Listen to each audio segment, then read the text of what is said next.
कल्प साधना का उद्देश्य और स्वरूप। यह एक सुविदित तथ्य है कि संचित पाप कर्मों का प्रतिफल रोग, शोक, विक्षोभ, हानि एवं विपत्ति आदि के रूप में उपस्थित होता है। विपत्तियों को भुगतने का मूल आधार मनुष्य का भ्रष्ट चिंतन एवं दुष्ट आचरण ही होता है। पाप कर्म के बीज सर्वप्रथम दुष्प्रवृत्ति बनकर अंकुर की तरह उगते हैं। उसके बाद वे पेड़ पौधे बनकर फलने फूलने योग्य जब तक नहीं होते तब तक उनका स्वरूप पतन पराभव के रूप में दृष्टिगोचर होने वाले दुराचरण जैसा होता है। कालांतर में जब वे परिपुष्ट हो जाते हैं तो आदि व्याधि विपत्ति हानि भर्त्सना के रूप में कष्ट देने लगते हैं। दुष्कर्मों के अवश्यंभावी प्रतिफल से बचने का दैवी प्रकोप एवं सामाजिक प्रताड़ना के अतिरिक्त दूसरा मार्ग प्रायश्चित का है। इसका आश्रय लेकर मनुष्य आत्मशोधन और आत्म परिष्कार का दोहरे प्रयोजन एक साथ पूरा कर सकता है। प्रगति पथ पर चलने के लिए व्यक्ति को जो तप साधना करनी पड़ती है उसके स्वरूप दो ही हैं। पहला है आंतरिक अवरोधों से पीछा छुड़ाया जाए और दूसरा आत्मबल पर आश्रित अनुकूलताओं को अर्जित किया जाए। यही है आत्मिक पुरुषार्थ का एकमात्र और वास्तविक स्वरूप। यात्री को एक पैर उठाना और दूसरा बढ़ाना पड़ता है। उठाने का तात्पर्य है कुसंस्कारों को छोड़ा जाए, उसके लिए कठोर तप किया जाए। बढ़ाने का अर्थ है सत्प्रवृत्तियों को स्वभाव एवं आचरण में घुला दिया जाए। कच्ची धातुएं अपनी सामान्य स्थिति में प्रयुक्त नहीं होती, उन्हें बहुमूल्य उपकरण के रूप में परिवर्तित करने के लिए प्रचंड ताप की भट्टी द्वारा गलाई ढलाई करनी पड़ती है। गलाई को तप और ढलाई को योग कहते हैं। कल्प साधना में तप और योग दोनों का समावेश है। इसकी समुचित प्रक्रिया में पग पग पर परिशोधन और परिष्कार के उभय पक्षीय तत्व पूरी तरह गुथे हुए हैं। उपवास एवं सुसंस्कारी अन्न से काय शोधन होता है और मन क्षेत्र में प्रज्ञा का आलोक बढ़ता है। शरीर कल्प के यही दो आधार हैं। आत्मिक कायाकल्प के लिए भी शरीर का तप प्रतीक्षा के आधार पर ही परिशोधन होता है। यह प्राथमिक अनिवार्यता मानी जानी चाहिए। उपवास पर आधारित आहार चिकित्सा को कायिक निरोगिता का मूल आधार माना जा सकता है। पेट का भार हल्का रहने और सहकार्य न्यूनतम आहार से गुण कर्म और स्वभाव पर उपयोगी प्रभाव पड़ने का प्रत्यक्ष लाभ स्वास्थ्य के सुधार के रूप में दृष्टिगोचर होता है। इसी प्रकार इंद्रिय संयम, अर्थ संयम और विचार संयम का अभ्यास करने से अवांछनीय दुष्प्रवृत्तियों से सहज ही छुटकारा मिल जाता है। अंधकार हटना और प्रकाश बढ़ना एक ही बात है। कुसंस्कार घटेंगे तो आंतरिक प्रखरता स्वयं बढ़ेगी। इसके अतिरिक्त उन दिनों आंतरिक परिवर्तन हेतु जब भावनात्मक प्रयत्न होते हैं और योगाभ्यास सम्मत अतिरिक्त प्रयास भी चलते हैं, वह अभ्युदय उत्कर्ष की सशक्त प्रक्रिया है। अन्न को वस्तुतः ब्रह्म एवं प्राण की उपमा दी गई है। उपनिषदकार ने अन्न ब्रह्म की उपासना करने के लिए साधकों को सहमत करने पर अनेकानेक तर्क, तथ्य एवं प्रमाण प्रस्तुत किए हैं। आमतौर से आहार द्वारा क्षुधा निवृत्ति एवं स्वाद तृप्ति भर की बात सोची जाती है। वास्तव में यह मान्यता सर्वथा अधूरी है। भोजन प्रकारांतर से जीवन है। उसकी आराधना ठीक प्रकार की जा सके तो शरीर को आरोग्य, मस्तिष्क को ज्ञान विज्ञान, अंतःकरण को देवत्व के अनुदान, व्यक्तित्व को प्रतिभा तथा भविष्य को उज्ज्वल संभावनाओं से जाजल्यमान बनाया जा सकता है। मन को सात्विक बनाना आत्मोत्कर्ष की दृष्टि से नितांत आवश्यक है। इसलिए कहा गया है, जैसा खाए अन्न वैसा बने मन। यहाँ अन्न से तात्पर्य है साधक का आहार। आहार शुद्धि साधना का प्रथम चरण है। तमोगुणी उत्तेजक अनिति से उपार्जित कुसंस्कारियों द्वारा पकाया परोसा भोजन न केवल मनोविकार ही उत्पन्न करता है, वरन रक्त को अशुद्ध व पाचन को विकृत करके स्वास्थ्य संकट भी उत्पन्न करता है। आत्मिक प्रगति में साधना की सफलता में तो कुधान्य का, अभक्ष्य का प्रभाव विषाक्त पड़ता है। मन की चंचलता इतनी अधिक हो जाती है कि सामान्य कार्यों में भी एकाग्र हो पाना संभव नहीं हो पाता। फिर साधना में अभिष्ट मनोयोग तो आहार शुद्धि बिना कैसे प्राप्त हो। पिपलाद ऋषि पीपल वृक्ष के फल खाकर निर्वाह करते थे। कनाद ऋषि जंगली धान्य समेटकर अपनी क्षुधा शांत करते थे।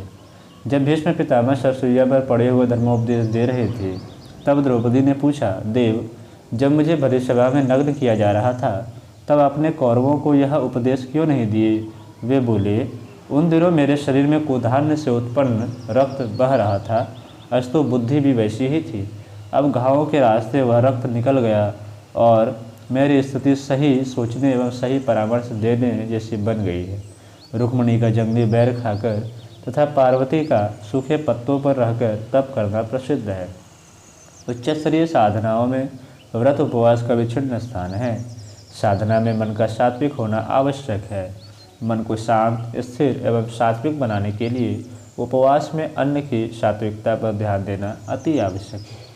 कल्प साधना वस्तुतः उपवास प्रधान है।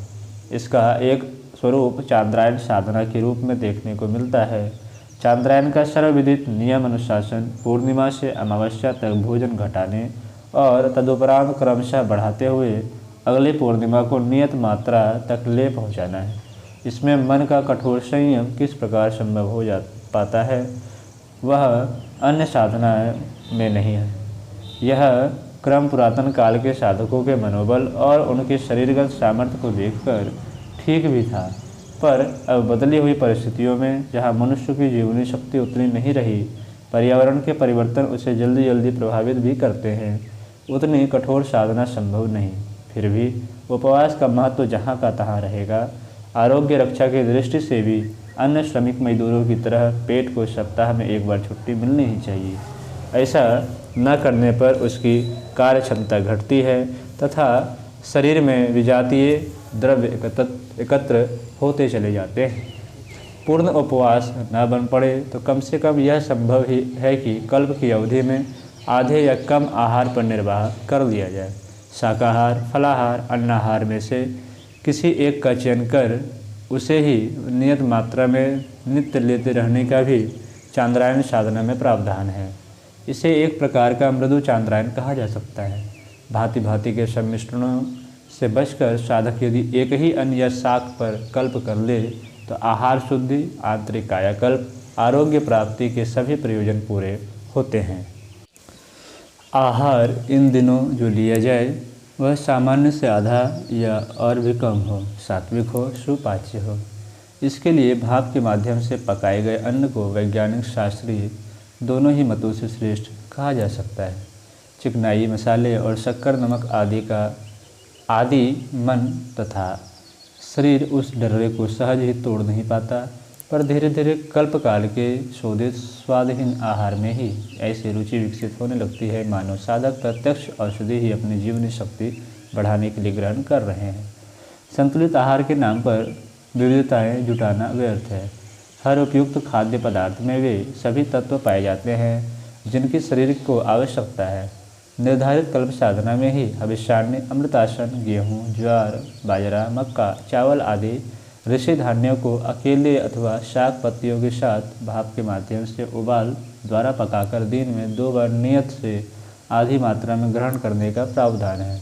इससे कम में वह मनोबल नहीं जुट पाता जो निष्कासन प्रक्रिया तथा नवीन निर्धारित जीवन दृष्टि के विकास हेतु जरूरी है।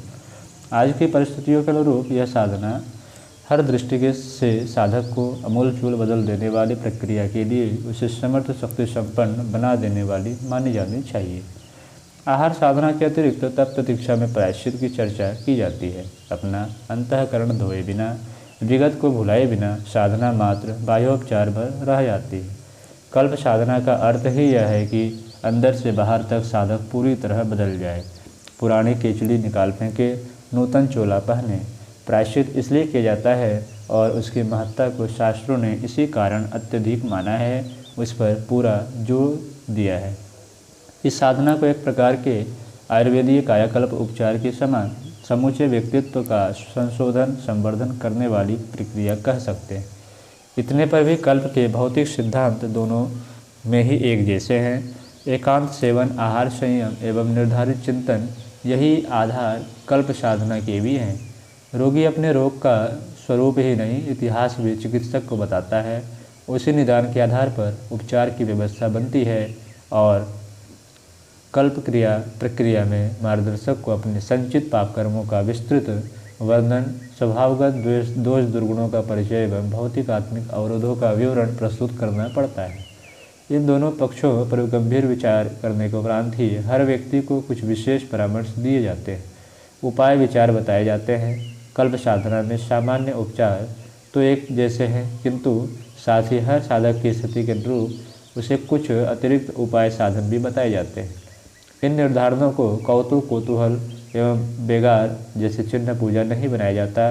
लकीर पीटने भर की आधी अधूरी लंगड़ी लूली प्रक्रिया अपनाने से इतना बड़ा प्रयोजन पूरा नहीं होता। उसमें गंभीर होना पड़ता है और निर्धारित अनुशासन का कठोरतापूर्वक परिपालन करना पड़ता है। यह कल्प साधना घर के व्यस्त अभ्यस्त वातावरण में नहीं हो सकती। उपवास पूर्वक अनुष्ठान तो आए दिन होते रहते हैं। अंतः के कायाकल्प की साधना उससे आगे की चीज़ है। इसके लिए तदनुरूप तीर्थ जैसा पवित्र वातावरण, उपयुक्त साधन एवं ऋषिकल्प का मार्गदर्शन चाहिए। यह आवश्यकता शांतिकुंज गायत्री नगर में अच्छी तरह संपन्न हो सकती है। वैसी सुविधा कहीं अन्यत्र मिल सकना कठिन है। पूर्ण कल्प साधना 1 महीने की होती है और लघु शिशु साधना 10 दिन की। दोनों में समय का ही अंतर है। विधान अनुशासन दोनों में एक जैसे हैं। सबसे महत्व की बात यह है कि शरीरगत अनुबंधों की निर्धारित दिनचर्या अपनाए रहने के अतिरिक्त मानसिक स्थिति भी बनानी पड़ती है, मानो किसी अन्य लोक में उन दिनों रहा जा रहा है। इन दिनों सांसारिक चिंतन एक प्रकार से विस्मृत ही कर देना चाहिए और मात्र अध्यात्म लोक की आवश्यकताओं तथा अंतः क्षेत्र की समस्याओं का हल करने में ही चित्त को पूरी तरह केंद्रित रखना चाहिए। भौतिक जीवन की समस्याएं इतनी विकट होती है कि उन्हें सुलझाने वाले साधन जुटाने में प्रायः समुची जीवन अवधि खप जाती है। फिर आत्मिक जीवन तो और भी व्यापक एवं महत्वपूर्ण है। उससे गुत्थियाँ सुलझाने और प्रगति के सरंजाम जुटाने हेतु नए सिरे से नए दृष्टिकोण तथा नया साहस जुटाना होता है। इतने बड़े काम के लिए निर्धारित साधना का स्वरूप यही है कि उसमें से भौतिक चिंतन एवं प्रयोजनों में भी प्रयास के लिए तनिक भी कोशिश नहीं की जाए तथा मनोयोग के निर्धारित प्रयोजनों में जुटाए रखा जाए। मन को अन्य किसी कार्य में अस्त व्यस्त नहीं करना चाहिए। इस प्रकार चांद्रायण साधना को व्रत, तप एवं कल्प के नाम से भी जाना जाता है। व्रत अर्थात संयम, अनुशासन, निर्धारण एवं परिपालन। तप अर्थात कुसंस्कारों से संघर्ष और शालीनता के अवधारण का अभ्यास पुरुषार्थ। कल्प अर्थात पिछली है स्थिति को उलटकर उस स्थान पर उत्कृष्टता का प्रतिष्ठापन। ये तीनों प्रयास परस्पर मिलते हैं तो ज्ञान और कर्म की गंगा यमुना मिलने से एक नई धारा भक्ति भावना की दिव्य जीवन की सरस्वती के रूप में उद्भूत होती है। इस समन्वय से त्रिवेणी संगम बनता है। उसका अवगाहन करने वाले इस धरती पर स्वर्ग का आनंद लेते हैं, जीवन मुक्त बनते हैं और मनुष्य रूप में देवता कहलाते हैं। इसी परम लक्ष्य की पूर्ति करना आंतरिक कायाकल्प साधना का आधारभूत उद्देश्य है। संक्षेप में कल्प साधना के 3 पक्ष हैं: संयम साधना, प्रज्ञा उपासना, भविष्य निर्धारण की आराधना। संयम साधना में उपवास प्रमुख है। इस अवधि में आहार सामान्य की तुलना में आधा ही लिया जाता है। जो खाया जाए वह पूर्ण सात्विक एवं सुसंस्कारी हो, इसका ध्यान रखा जाता है। संयम को ही तप कहते हैं। सामान्य जीवन में यह तप 4 प्रकार का अपनाया जाता है। पहला, इंद्रिय संयम के लिए ब्रह्मचर्य, मौन, आस्वाद आदि की तितिक्षा। दूसरा, अर्ध संयम के लिए मितव्यता, परिश्रमशीलता अपनाकर सादा जीवन, उच्च विचार का अभ्यास, औसत भारतीय स्तर की निर्वाह का अभ्यास। तीसरा, समय संयम, एक घड़ी भी आलस्य प्रमाद में बर्बाद न होने देना, दिनचर्या बनाकर उसके परिपालन में तत्परता बरतना। चौथा, विचार संयम, चिंतन को अस्त व्यस्त उड़ाने भरने से रोकना, सौंपे हुए काम में ही मनोयोग नियोजित रखना। चांद्रायण में ये चारों ही संयम साधनाएं तपश्चर्या के रूप में निर्धारित करनी होती है। तपस्वी सच्चे अर्थों में सामर्थ्यवान बनता है। उसकी ऊर्जा से प्रखरता, परिपक्वता बढ़ती है। तपस्वी ही शरीरगत ओजस, तेजस एवं अंतःकरण के वर्चस्व से सुसंपन्न बनते हैं। इसी आत्मबल के सहारे रिद्धि सिद्धियों का द्वार खुलता है। प्रज्ञा उपवास में गायत्री पुरस्करण मुख्य है। 2.5 घंटा नित्य का समय इसके लिए नियत है। इसी बीच निर्धारित जप संख्या पूरी की जाए। साथ ही प्रभातकालीन सूर्य किरणों के तीनों शरीरों में प्रवेश करने का ध्यान किया जाए। अनुभव किया जाए कि गायत्री के प्राण सविता देवता का दिव्य आलोक जीवन सत्ता के कण में प्रवेश करके 3 अनुदान प्रदान करता है। स्थूल शरीर में सद्कर्म, सूक्ष्म शरीर में सद्ज्ञान, कारण शरीर में सद्भाव। इन्हीं तीनों को क्रमशः निष्ठा, प्रज्ञा एवं श्रद्धा भी कहते हैं। कर्मयोग, ज्ञान योग और भक्ति योग के अंतर्गत इन्हीं दिव्य अनुदानों का विवेचन किया जाता है और तृप्ति, तुष्टि, शांति की त्रिविध विभूतियों के सहारे देवोपम जीवन जी सकने का लाभ समझाया जाता है। जिनको यह दिव्य संपदा जितनी मात्रा में उपलब्ध होती है, वह उसी अनुपात में आत्मसंतोष, जन सहयोग एवं दैवी अनुग्रह का प्रतिफल हाथों हाथ प्राप्त करता है। ऋतंभरा प्रज्ञा ही गायत्री है। प्रज्ञा अर्थात दूरदर्शी विवेकशीलता, यही है मनुष्य का आराध्य। इस दिशा में होने वाली प्रगति से इसी जीवन में स्वर्ग और मुक्ति के रसास्वादन का लाभ मिलता है। भविष्य निर्धारण की आराधना के निमित्त इस अवधि में स्वाध्याय, सत्संग और अंतर्मुखी चिंतन मनन के 4 प्रयोजनों में निरत रहना पड़ता है। नित्य कर्म उपासना के अतिरिक्त जो भी समय खाली मिले, उसमें इन्हीं 4 प्रयोजनों में मन को लगाए रहना पड़ता है। इन चारों का लक्ष्य एक ही है, परिष्कार एवं उज्ज्वल भविष्य का योजनाबद्ध निर्धारण। इसके लिए आत्मनिरीक्षण, आत्मसुधार, आत्मनिर्माण एवं आत्मविकास के 4 प्रसंगों पर गंभीरता पूर्वक समुद्र मंथन जैसा आत्मचिंतन करते रहना होता है, ताकि ईश्वर प्रदत्त अलभ्य उपहार मनुष्य जन्म का सही उपयोग संभव हो सके। इसके लिए शरीर निर्वाह एवं परिवार पोषण की तरह ही परमार्थ प्रयोजनों को महत्व देना होता है। आत्मकल्याण और लोक मंगल की समृद्ध जीवनचर्या का निर्धारण एवं सतत अभ्यास ही आराधना है। परमात्मा को आदर्शों का समुच्चय मानकर उसके साथ तादात्म्य होना उपासना है। जीवन को अधिकाधिक पवित्र एवं प्रखर बनाने वाली कुसंस्कारिता का अवधारण साधना है। लोक मंगल को परमार्थ एवं उसके सहारे अपनी सत् प्रवृत्तियों का संवर्धन ही आराधना है। उपासना परमात्मा की, साधना अंतरात्मा की और आराधना विश्वात्मा की ही की जाती है। कल्पकाल में बहिर्मुखी माया प्रपंच से अवकाश प्राप्त किया जाता है और उस अवधि में अंतर्मुखी रहकर अंतर जगत का पर्यवेक्षण किया जाता है। इस दिशा में परिवर्तन के लिए नियोजित आत्म साधना जितनी भावपूर्ण एवं गंभीर होगी, उतना ही इस कल्प साधना का प्रत्यक्ष वरदान उपलब्ध होगा।